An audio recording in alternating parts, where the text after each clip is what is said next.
Mount Hyjal and Illidan's gift. The few night elves that survived the horrific explosion rallied together on crudely made rafts and slowly made their way to the only landmass in sight. Somehow, by the grace of Elune, Malfurion, Tyrande, and Cineris had survived the Great Sundering. The weary heroes agreed to lead their fellow survivors and establish a new home for their people.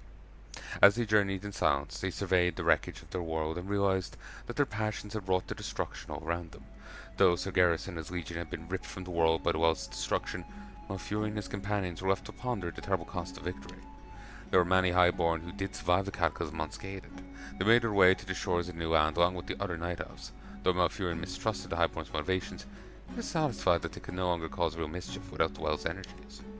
As the weary mass of night elves landed upon the shores of the new land, they found that the holy mountain, Hyjal, had survived the catastrophe. Seeking to establish a new home for themselves, Malfurion and night elves climbed the slopes. Sorry, that's distracting me. The slopes of Hyjal and reached its windswept summit. As they descended into the wooded bowl nestled between the mountain's enormous peaks, they found a small, tranquil lake. To their horror, they found that the lake's waters had been fouled by magic.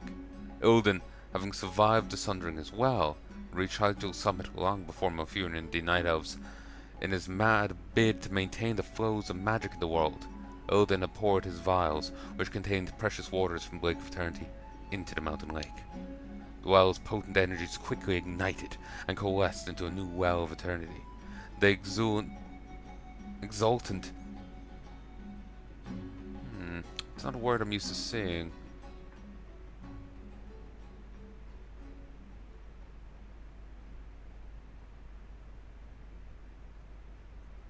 Excellent? Excellent?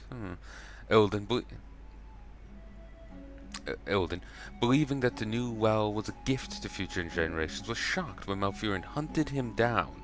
Malfurion explained to his brother that magic was innately chaotic, and that its use would inevitably lead to widespread corruption and strife.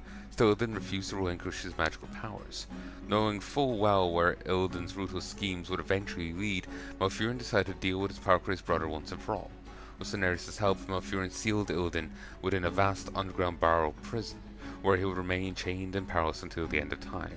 To ensure his brother's containment, Malfurion empowered the young warden, Maiev Shadowsong, to be Illidan's personal jailer.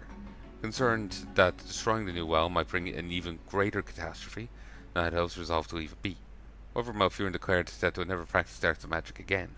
Under Cineris' watchful eye, they began to study the ancient arts of druidism that would enable them to heal the ravaged earth and regrow their beloved forest at the base of Mount Hyjal.